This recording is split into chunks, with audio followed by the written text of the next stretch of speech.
जय हिंद। तो आज हम लोग बात करेंगे कि सीयूटी 2025 में जो बच्चे एग्जाम दे चुके हैं और जिन बच्चों का एग्जाम अभी कुछ बच्चों का एग्जाम बाकी है, तो उन सभी बच्चों के बारे में ये बात करूंगा मैं A to Z इंफॉर्मेशन, यानी कि सीयूटी के माध्यम से कौन कौन सी प्रक्रिया होती है, उसके बाद इस सीयूटी के माध्यम से कॉलेजों में कैसे एडमिशन लिया जाता है, एडमिशन यानी कि स्टेप वाइज, यानी कि सभी बातों पे, यानी कि कैसे फॉर्म आप फिल करेंगे, फॉर्म फिल करने के लिए आपको क्या क्या प्रोसीजर फॉलो करना पड़ेगा, डॉक्यूमेंट क्या लगेंगे, क्या क्या जरूरी है सीयूटी एग्जाम के लिए, तो सभी बातों पे आज हम लोग डिस्कस करेंगे। यानी कि आप लोग देख रहे होंगे A to Z इंफॉर्मेशन, सब बातों पे आज हम डिस्कस करेंगे। तो इस वीडियो में बने रहें आप लोग, और जो भी इस चैनल पे नए हैं चैनल को सब्सक्राइब कर दें और बेल आइकन को प्रेस कर दें ताकि आने वाली हर एक नोटिफिकेशन आप तक पहुंच सके। और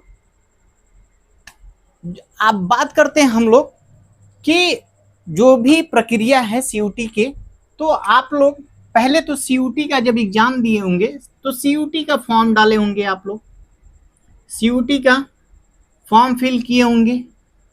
फॉर्म फिल करने के बाद एग्जाम होगा, यानी कि एग्जाम दिए होंगे। एग्जाम के बाद आपका आता है क्या है, आंसर की।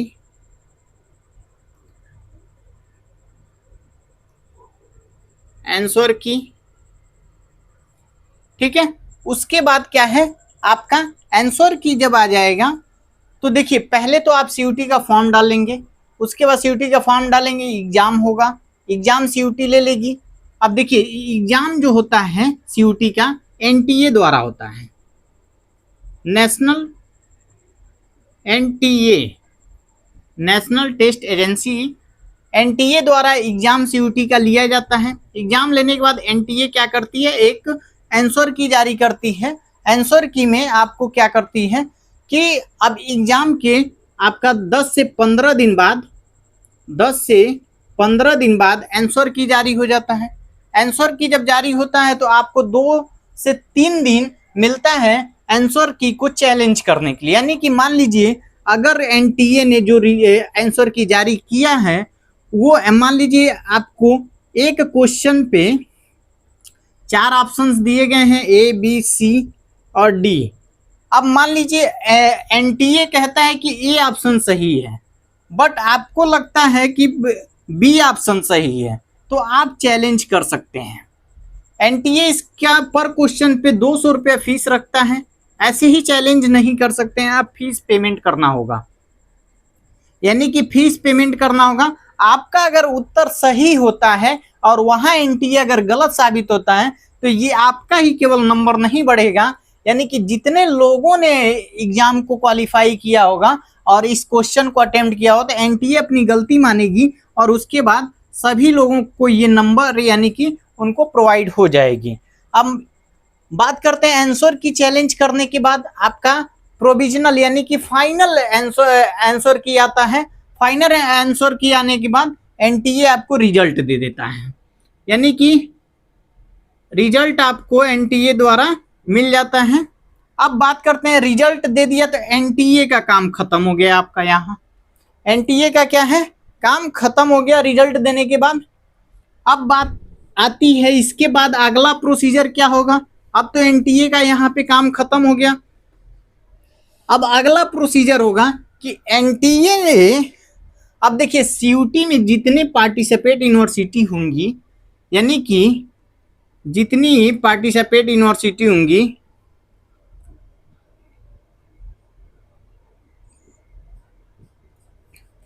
अब ये क्या करेंगी।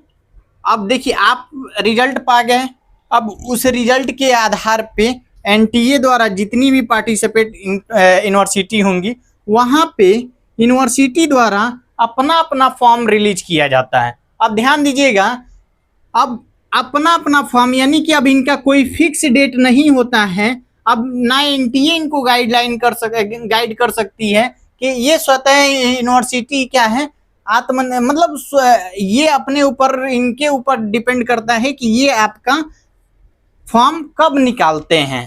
हालांकि कभी कभी ऐसा देखने के लिए मिलता है कि आपका रिजल्ट डिक्लेयर नहीं हुआ रहता है, तब भी आपका ये फॉर्म फिलअप कराना शुरू कर देते हैं लोग, किसी किसी यूनिवर्सिटी का। लेकिन मैक्सिमम यूनिवर्सिटी का आप देखेंगे तो जब रिजल्ट जारी होने के बाद ही क्या है, फॉर्म फिलअप होना शुरू होता है। तो सभी यूनिवर्सिटी अलग अलग डेट में अपना फॉर्म फिलअप कराती हैं। अब बात करेंगे कि अब इसमें होता क्या है। अब देखिए कैसे कैसे प्रक्रिया फॉलो करना होता है। अब जो बच्चे जिस एग्जाम के लिए यानी कि अब देखिए सबका कोर्स कोड होता होगा, सबका यानी कि कोर्स कोड होता होगा।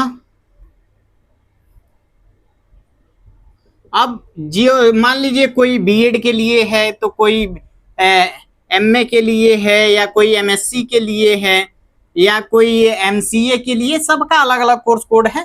तो जब ये यूनिवर्सिटी फॉर्म निकालती हैं सब, तो अब यहाँ पे यूनिवर्सिटी द्वारा ये कहा जाता है, देखिए आप अपना रिजल्ट लेके आइए, ठीक है, और हमारी यूनिवर्सिटी यानी कि उनके यूनिवर्सिटी में जितनी सीट होती हैं उस हिसाब से अब बच्चे जितना फॉर्म डालते हैं तो वो अपना कट ऑफ लिस्ट देते हैं लोग। अब देखिए प्रक्रिया क्या होता है कि अब इनका अब रजिस्ट्रेशन का प्रोसेस क्या होता है। तो अब देखिएगा पहला स्टेप जो रजिस्ट्रेशन का होता है, फर्स्ट स्टेप, जिसमें आपको कुछ बेसिक डिटेल्स देने होते हैं, यानी कि जैसे अपना नाम,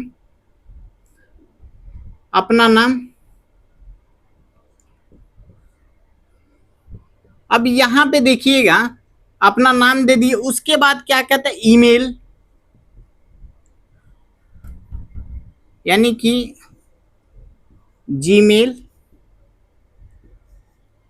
अब यहां ध्यान दीजिएगा कि जो भी आप जीमेल देंगे वो वैलिड होना चाहिए और उसका आईडी पासवर्ड आपको याद होना चाहिए, यानी कि इस जीमेल का, अब देखिए जीमेल को वेरीफाई भी करने के लिए आता है, तो और जो भी कट ऑफ लिस्ट आती है तो जीमेल आपका एकदम वैलिड होना चाहिए। ये ध्यान रहे कि जीमेल गड़बड़ मत दीजिएगा आप लोग, क्योंकि जीमेल पे ही सारा नोटिफिकेशन आपका दिया जाता है। हालांकि आपका जब सीट फाइनल हो जाता है, यानी कि सीट रिजर्व हो जाती है, आपका सीट कंफर्म हो जाता है कि हाँ, मान लीजिए आपने बीएचयू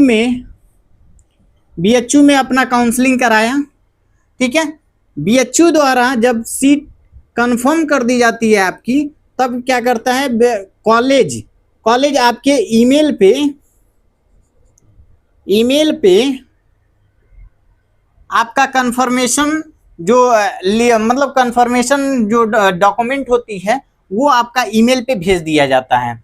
तो ये चीज ध्यान रखिएगा कि जो भी आपका सीट कंफर्मेशन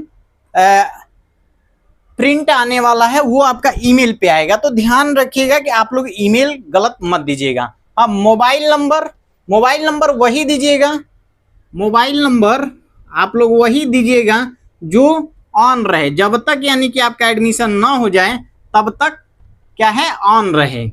तो ये चीज ध्यान रखेंगे। हाँ, रजिस्ट्रेशन करते समय आप लोग ध्यान ये रखना है कि रजिस्ट्रेशन करते समय अपना डेट ऑफ बर्थ और अपना नाम, गलती से भी अपना नाम और उसके बाद फादर्स नेम, मदर्स नेम, ठीक है, ये गलती मत करिएगा आप लोग। डेट ऑफ बर्थ, अब डेट ऑफ बर्थ क्या रखेंगे आप लोग, तो डेट ऑफ बर्थ जो है 10th का मार्कशीट जो होता है, 10th के मार्कशीट के हिसाब से ही आप अपना डेट ऑफ बर्थ उसमें लिखिएगा, क्योंकि उसमें साफ स्पष्ट दिया होता है कि 10th के मार्कशीट के हिसाब से ही आपको अपना डेट ऑफ बर्थ लिखना है।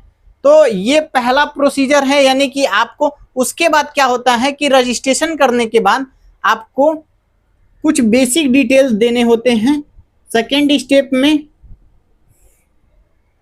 अब ये ध्यान रखेंगे सेकेंड स्टेप में आपको जैसे यहाँ पे अपना नाम, मोबाइल नंबर और जीमेल और सीयूटी नंबर, यानी कि पहले में सीयूटी का स्कोर, सीयूटी का जो एप्लीकेशन नंबर होता है वो, सीयूटी का एप्लीकेशन नंबर, वो नेम, ठीक है, ईमेल, ईमेल और मोबाइल नंबर। इससे आप क्या है एक आईडी मतलब और आईडी आप पासवर्ड बना लीजिएगा। तो ये फर्स्ट स्टेप में है। दूसरे में जब आएंगे तो देखिए फादर्स नेम,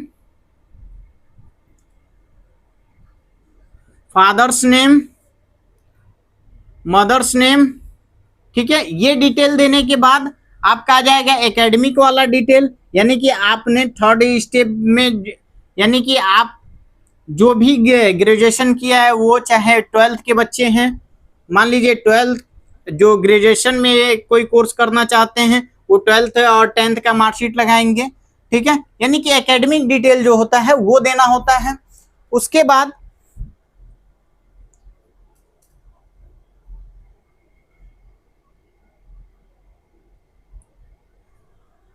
सेकेंड स्टेप में जो पर्सनल डिटेल देने के बाद ये थर्ड स्टेप में आपको एकेडमिक डिटेल देना होता है। उसके बाद एकेडमिक डिटेल देने के बाद आपका एक चीज ध्यान रखिएगा, फोटो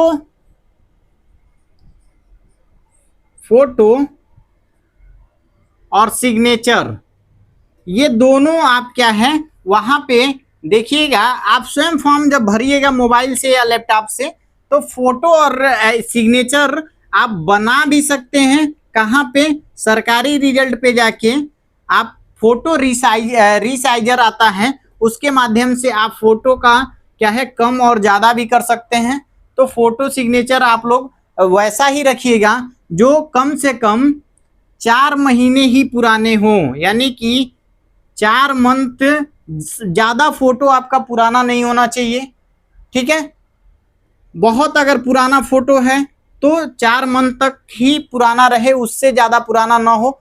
ये आज कोशिश रहे कि जो CUT एग्जाम में आपने फोटो जो लगाया था, अगर वो फोटो है तो वहाँ पे लगा दीजिए, कोई दिक्कत नहीं है। सिग्नेचर भी ज़्यादा पुराना ना हो, यानी कि जो लेटेस्ट फोटो रखिएगा। उसके बाद एक चीज और बता दें आप लोगों को कि जब कास्ट, देखिए यहाँ पे कुछ बच्चों को रिजर्वेशन मिलता है, तो जैसे EWS, OBC, SC ST, तो इन लोगों को क्या है रिजर्वेशन मिलता है। अदर भी कोई मान लीजिए खेल कोटा से हो, चाहे फ्रीडम फाइटर से, चाहे मतलब बहुत से अदरवाइज भी कोटा जो मतलब यूज किया जाता है, तो वहाँ भी आपको रिजर्वेशन मिलता है। तो ये ध्यान रखें कि जो आपका कास्ट सर्टिफिकेट हो वो भी क्या हो, ज़्यादा पुराना ना हो और सेंट्रल का हो। एक चीज ध्यान रखिए, सेंट्रल का हो। जैसे कास्ट सर्टिफिकेट 2 तरीके से बनता है, एक अपने वहाँ स्टेट मतलब स्टेट गवर्नमेंट से भी कास्ट सर्टिफिकेट बनता है और सेंट्रल से भी बनता है। यानी कि जो कास्ट सर्टिफिकेट आपका होना चाहिए वो सेंट्रल का होना चाहिए, ठीक है। यानी कि केंद्र सरकार द्वारा सेंट्रल, आप खुद साइबर कैफे पे जाएंगे तो बोल देंगे कि हमको सेंट्रल का कास्ट सर्टिफिकेट चाहिए, तो वहाँ कास्ट सर्टिफिकेट आप लोग सेंट्रल का अगर लगाएंगे तो किसी भी यूनिवर्सिटी में, यानी कि मान लीजिए आप उड़ीसा से हैं, तो अगर आपको यूपी में एडमिशन लेना है तो आपका राज्य वाला जो कास्ट सर्टिफिकेट है वो नहीं मान्य होगा, क्योंकि सेंट्रल यूनिवर्सिटी में एडमिशन जब लेंगे आप तो सेंट्रल यूनिवर्सिटी के लिए सेंट्रल कास्ट सर्टिफिकेट होना जरूरी है, तभी आपको बेनिफिट मिल पाएगा। उसके बाद बात करते हैं, ये तो कास्ट सर्टिफिकेट हो गया। अब आप जब,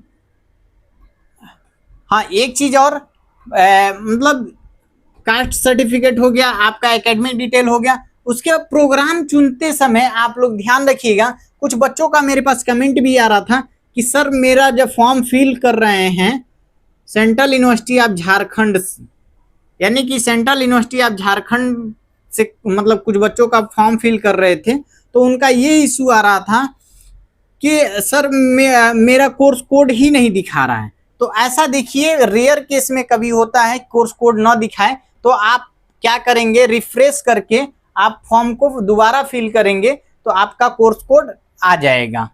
ठीक है, उसके बाद जब फॉर्म आप फाइनल सबमिट कर देंगे पेमेंट वेमेंट करने के बाद, देखिए जब पूरा फॉर्म फाइनल कर देंगे फिल करके, तो आपको लास्ट में पेमेंट करने का ऑप्शन मिलेगा।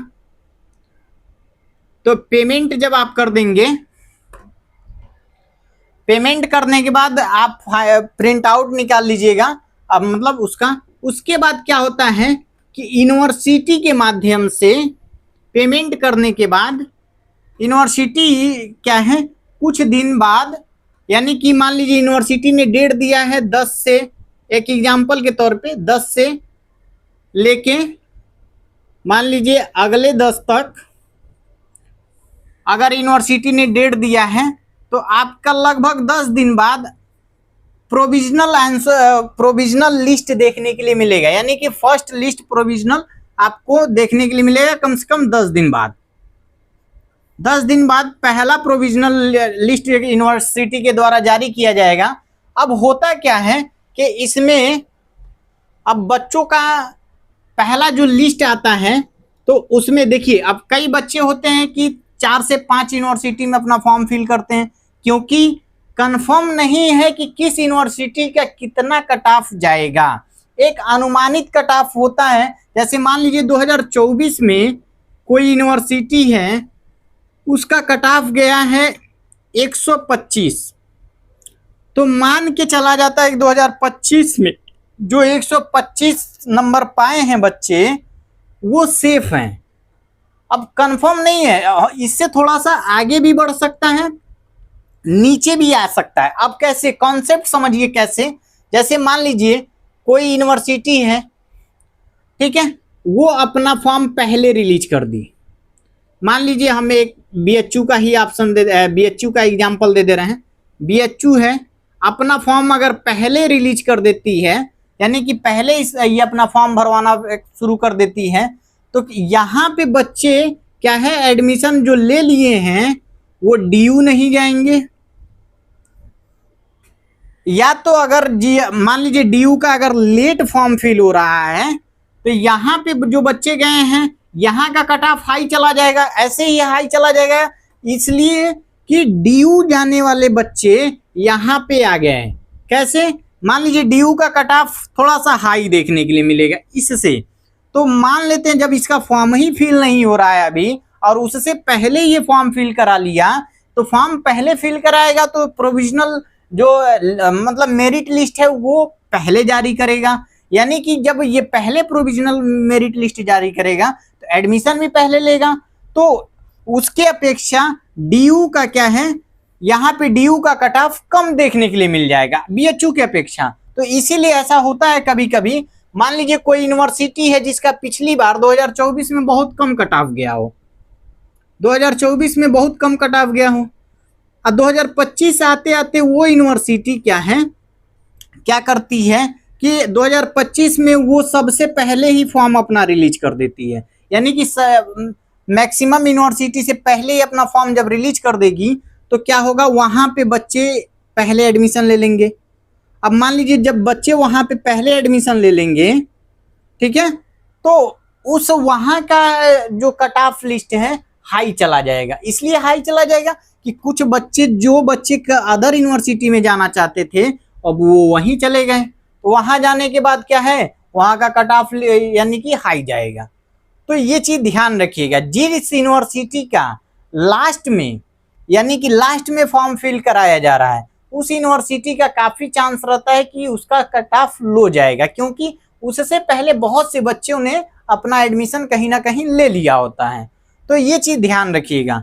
अब बहुत अच्छी यूनिवर्सिटी रहेगी, उसकी भी क्या है, अगर लास्ट में फॉर्म फिल कराना शुरू कर रही है तो जब लास्ट में फॉर्म रिलीज करेगी तो जाहिर सी बात है एडमिशन में वो लेट करेगी।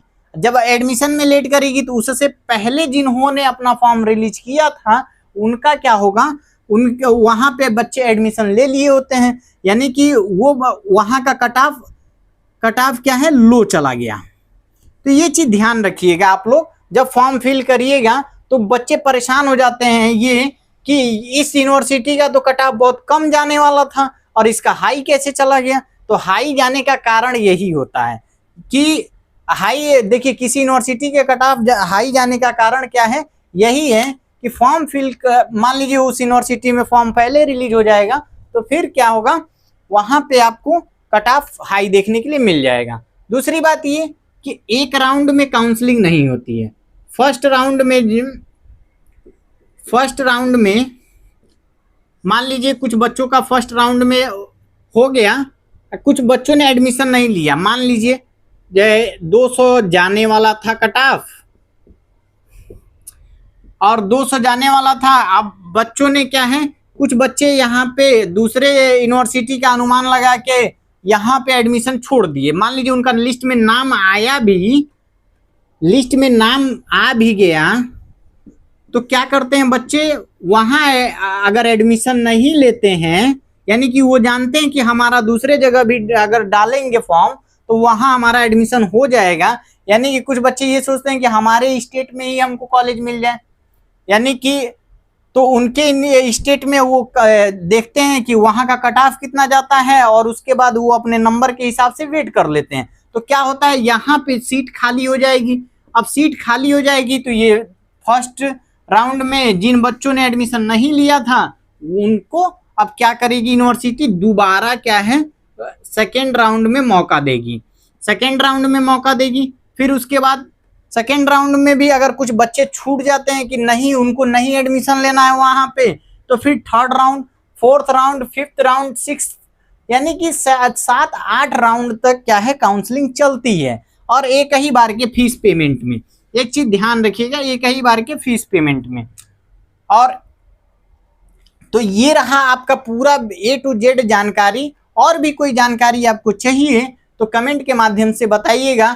और देखिए फॉर्म फिल करते समय एक चीज ध्यान रखिएगा कि जो पर्सनल डिटेल है, आप देखिए कोशिश पूरा रखिएगा कि जो अपना नाम और पर्सनल डिटेल और क्वालिफिकेशन, इसमें आप क्या है गलती मत करिएगा। हालांकि अगर गलती हो भी जाती है तो आपको यूनिवर्सिटी में जाने के बाद सुधार देखने के लिए मिलेगा, इधर कहीं सुधार जल्दी मिलता नहीं है। तो ये यूनिवर्सिटी में जब आप एडमिशन लेने जाएंगे उसके बाद जब यूनिवर्सिटी एग्जामिनेशन फॉर्म भरवाती है वहां पे आपका पूरा डिटेल एक बार मांगा जाता है, उसके बाद आपका सुधार वहीं पे होगा। तो कोशिश ये रहे कि आप गलती कम करें और गलती न करें, न के बराबर करें, ठीक है। और फॉर्म अपना फिल कर दें, बहुत सारी यूनिवर्सिटी का फॉर्म फिल हो रहा है।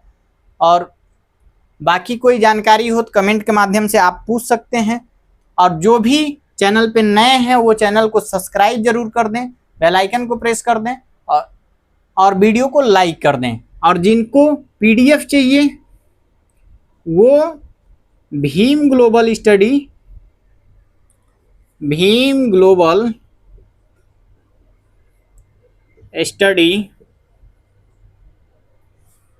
11 पे, यानी कि टेलीग्राम चैनल है ये, इस पे जुड़ जाइए, उनको PDF प्रोवाइड कर दिया जाएगा। मिलते हैं नेक्स्ट वीडियो में एक ऐसे ही बेहतरीन जानकारी के साथ। तब तक के लिए बाय बाय।